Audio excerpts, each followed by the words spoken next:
Om Shanti 14th अक्टूबर 2023। बाबा के आज के महावाक्य हैं। बाबा समझाते, मीठे बच्चे आज्ञाकारी बनो। बाप की पहली आज्ञा है अपने को आत्मा समझ बाप को याद करो। प्रश्न है, आत्मा रूपी बर्तन अशुद्ध क्यों हुआ है? उसको शुद्ध बनाने का साधन क्या है? बाबा समझाते, वाहियात बातों को सुनते और सुनाते आत्मा रूपी बर्तन अशुद्ध बन गया है। इसको शुद्ध बनाने के लिए बाप का फरमान है, हेयर नो इविल, सी नो इविल। एक बाप से सुनो, बाप को ही याद करो, तो आत्मा रूपी बर्तन शुद्ध हो जाएगा। आत्मा और शरीर दोनों पावन बन जाएंगे। गीत है जो पिया के साथ है। ओम शांति। ओम शांति का अर्थ तो बच्चों ने समझा हुआ है। बच्चों को घड़ी घड़ी पॉइंट्स दी जाती हैं। जैसे घड़ी घड़ी कहा जाता है, बाप और वर्षे को याद करो। यहाँ कोई मनुष्य की याद नहीं है। मनुष्य मनुष्य की व किसी देवता की याद दिलाएंगे। पारलौकिक बाप की याद कोई दिला ना सके, क्योंकि बाप को कोई जानते नहीं। यहाँ तुमको घड़ी घड़ी कहा जाता है, अपने को आत्मा समझ बाप को याद करो। जैसे बाप को बच्चे होते हैं तो सब समझ सकते हैं, ये बाप से वर्षा लेने आया है। फिर उनको बाप और वर्षा याद रहता है। यहाँ भी ऐसे है। जरूर बच्चे बाप को जानते नहीं हैं, इसलिए बाप को आना पड़ता है। जो बाप के साथ है उन्हों के लिए ये ज्ञान बरसात है। वेद शास्त्रों में जो ज्ञान है वे सब है भक्ति मार्ग की सामग्री। जप, तप, दान, पुण्य, संध्या, गायत्री आदि जो कुछ करते हैं वे सब है भक्ति मार्ग की सामग्री। सन्यासी भी भगत हुए। पवित्रता बिगर कोई शांति धाम में जा नहीं सकते, इसलिए वे घर बार छोड़ जाते हैं। परंतु सारी दुनिया तो ऐसे नहीं करेगी। उन्हों के इस हठ योग की भी ड्रामा में नूंद है। तुम बच्चों को राजयोग सिखलाने कल्प कल्प एक ही बार आता हूं। मेरा और कोई अवतार होता नहीं है। री इनकॉर्नेशन ऑफ गॉड, ये हुआ ऊंच से ऊंच। फिर री इनकॉर्नेशन ऑफ जगत अम्बा और जगत पिता भी जरूर होने चाहिए। वास्तव में री इनकॉर्नेशन अक्षर सिर्फ बाप से ही लगता है। सदगति दाता एक ही बाप है। यूं तो हर एक चीज फिर से री इनकॉर्नेट होती है। जैसे अभी भ्रष्टाचार है तो कहेंगे भ्रष्टाचार री इनकॉर्नेट हुआ है, फिर से भ्रष्टाचार हुआ है, फिर से श्रेष्ठाचार आएगा। री इनकॉर्नेट तो हर एक चीज का होता है। हर एक 5000 वर्ष के बाद बाबा कहते हूबहू फिर से हर चीज अवतरित होती है, री इनकॉर्नेट होती है। चाहे वो श्रेष्ठाचारी दुनिया है या भ्रष्टाचारी दुनिया है। ऐसे ही बाबा कहते हैं री इनकॉर्नेशन ऑफ गॉड। केवल री इनकॉर्नेशन जो शब्द है वो बाबा के साथ लगता है। एक बाबा ही है जो पुनर्जन्म में नहीं आते हैं, बाकी तो मम्मा बाबा सबका, हम सब आत्माओं का पुनर्जन्म होता है। अभी पुरानी दुनिया है, फिर नई दुनिया आएगी। नई दुनिया के बाद कहेंगे फिर से पुरानी दुनिया आनी है। ये सब बातें बाप बैठ समझाते हैं।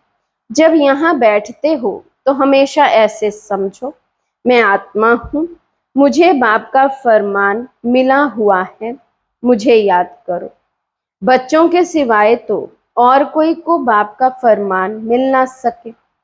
फिर बच्चों में कोई तो आज्ञाकारी होते हैं, कोई आज्ञा ना मानने वाले भी होते हैं। बाप कहते हैं, हे आत्माएं, तुम मेरे साथ बुद्धि का योग लगाओ। बाप आत्माओं से बात करते हैं, और कोई विद्वान पंडित आदि ऐसे नहीं कहेंगे कि मैं आत्माओं से बात करता हूं। वे तो आत्मा सो परमात्मा समझ लेते हैं, वे है रॉन्ग। तुम बच्चे जानते हो कि शिव बाबा इस शरीर द्वारा हमें समझा रहे हैं।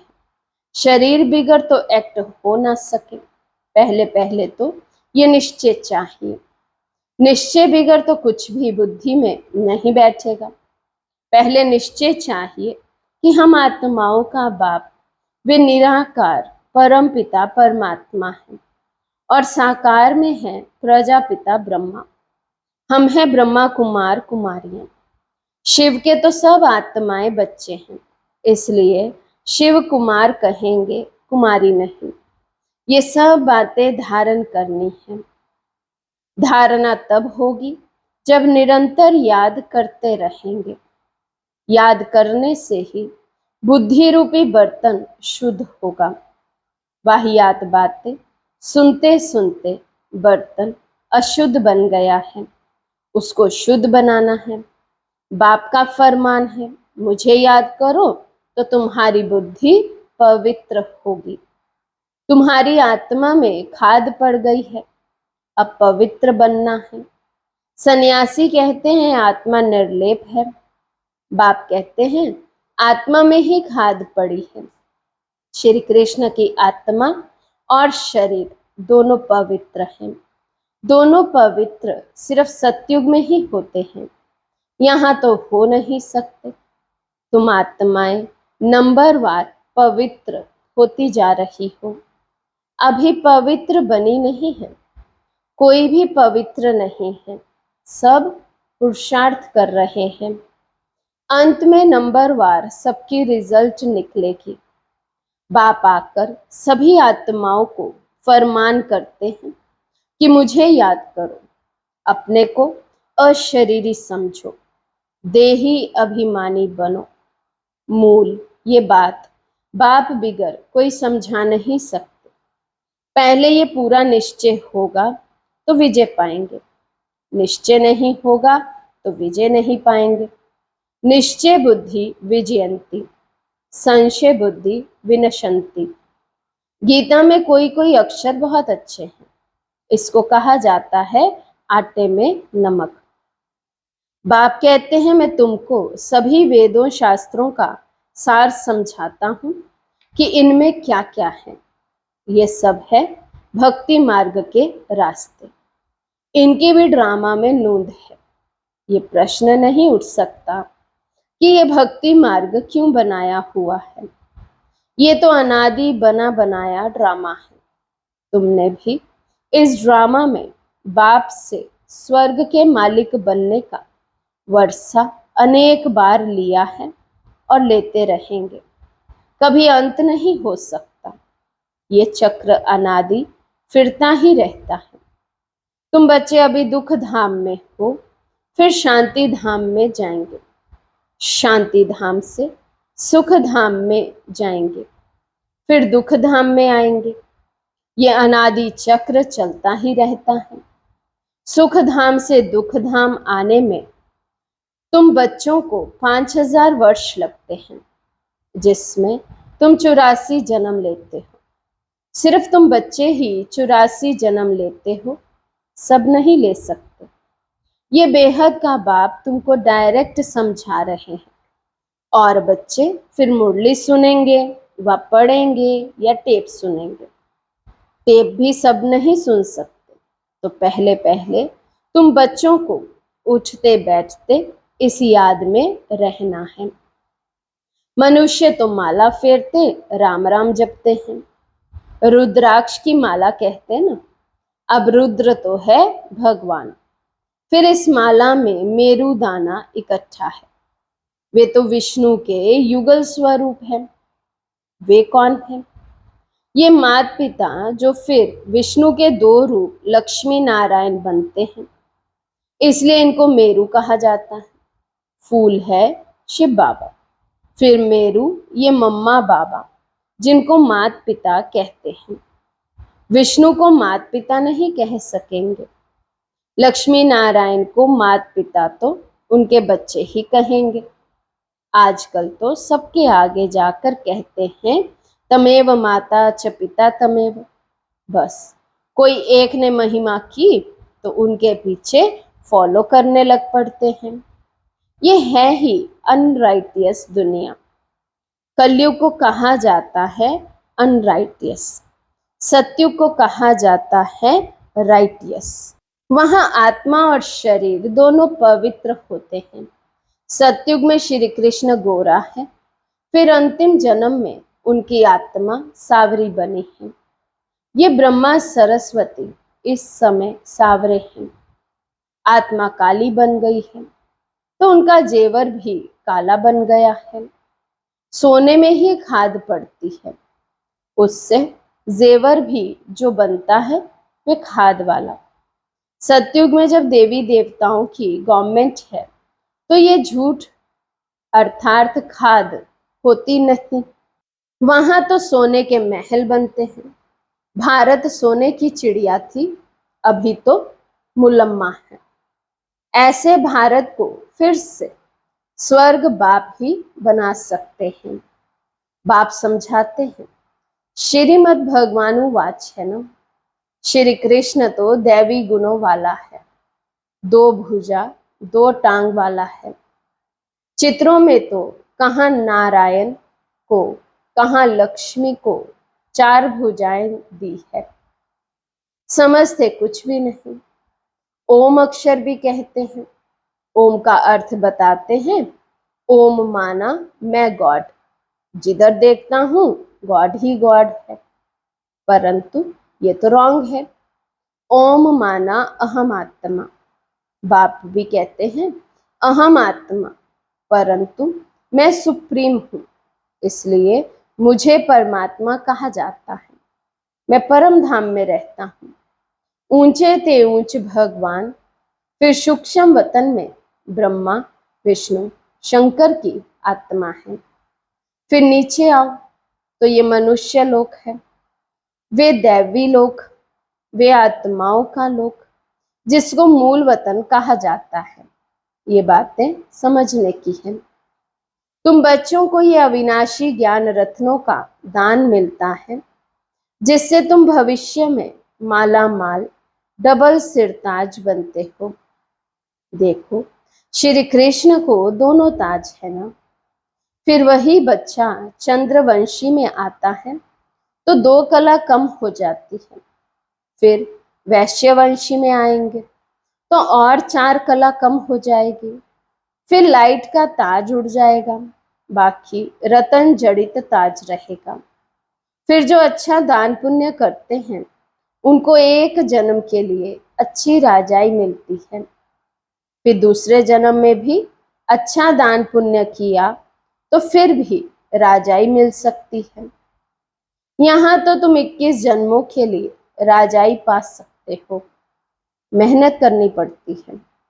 तो बाप अपना परिचय देते हैं, कहते हैं आई एम सुप्रीम सोल, इसलिए उनको परम पिता परम आत्मा अर्थात परमात्मा कहा जाता है। तुम बच्चे उस सुप्रीम को याद करते हो। तुम हो सालीग्राम, वे है शिव। शिव का बड़ा लिंग और सालीग्राम मिट्टी के बनाते हैं। ये कौन सी आत्माओं का यादगार बनाते हैं, ये भी कोई नहीं जानते। तुम शिव बाबा के बच्चे भारत को स्वर्ग बनाते हो, इसलिए तुम्हारी पूजा होती है। फिर तुम देवता बनते हो, तब भी तुम्हारी पूजा होती है। शिव बाबा के साथ तुम इतनी सर्विस करते हो, इसलिए शालिग्रामों की भी पूजा होती है। जो उत्तम से उत्तम कर्तव्य करते हैं उन्हों की पूजा होती है, और कलयुग में जो अच्छा काम करते हैं उन्हों का यादगार बनाते हैं। कल्प कल्प बाप तुम बच्चों को सारे सृष्टि चक्र का राज समझाते हैं, अर्थात तुमको स्वदर्शन चक्रधारी बनाते हैं। स्वदर्शन चक्र विष्णु को नहीं हो सकता, वे तो देवता बन गया। ये ज्ञान सारा तुमको है। फिर लक्ष्मी नारायण बनेंगे तो ये ज्ञान नहीं रहेगा, वहां तो सब सद्गति में है। तुम बच्चे ये ज्ञान अभी ही सुनते हो, फिर राजाई पा लेते हो। स्वर्ग की स्थापना हो गई, फिर ज्ञान की दरकार नहीं रहती। बाप ही आकर अपना और रचना का पूरा परिचय देते हैं। सन्यासियों ने माताओं की निंदा की है, परंतु बाप आकर माताओं को उठाते हैं। बाप ये भी समझाते हैं कि ये सन्यासी ना होते तो भारत कामचिता पर बैठ एकदम खाक हो जाता।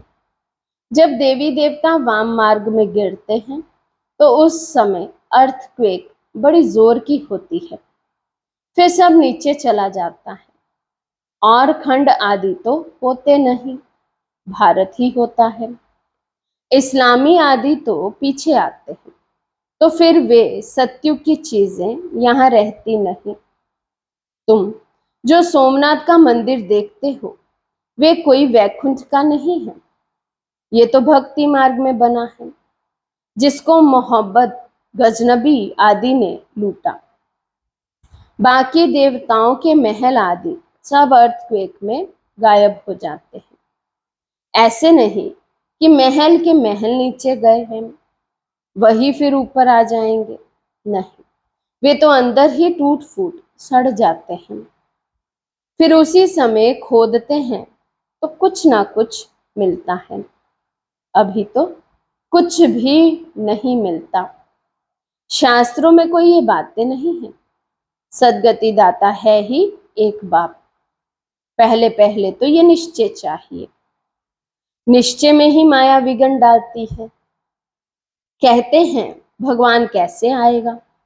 अरे शिव जयंती है तो जरूर आए होंगे।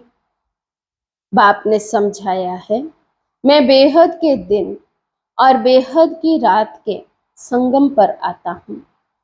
ये कोई नहीं जानते किस किस समय आता हूँ। तुम बच्चे जानते हो, बाप ने ही ये नॉलेज दी है और दिव्य दृष्टि से ये चित्र आदि बनवाए हैं। गीता में भी कल्प वृक्ष का कुछ वर्णन है। बच्चों को कहते हैं हम तुम अभी हैं, कल्प पहले भी थे और फिर कल्प कल्प मिलते रहेंगे। मैं कल्प कल्प तुमको ये ज्ञान दूंगा तो चक्र भी सिद्ध होता है, परंतु तुम्हारे सिवाय कोई समझ ना सके। ये सारे सृष्टि चक्र का चित्र है, जरूर कोई ने बनवाया है।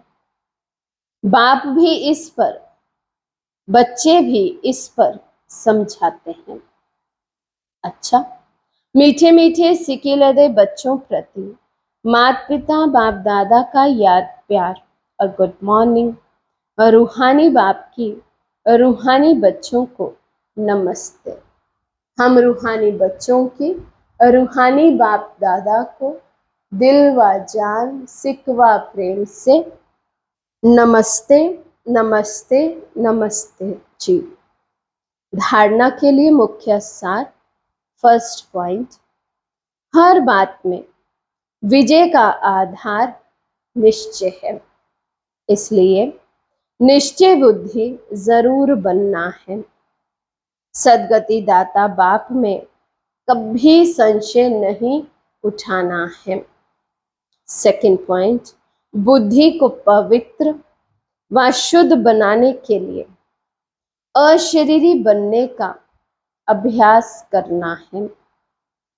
वाहियात बातें ना सुननी है ना सुनानी है।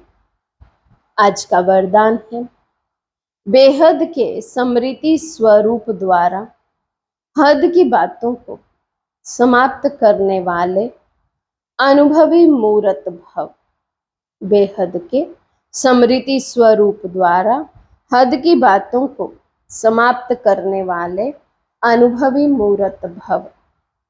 आप श्रेष्ठ आत्माएं, डायरेक्ट बीज और मुख्य दो पत्ते त्रिमूर्ति के साथ समीप संबंध वाले तना हो।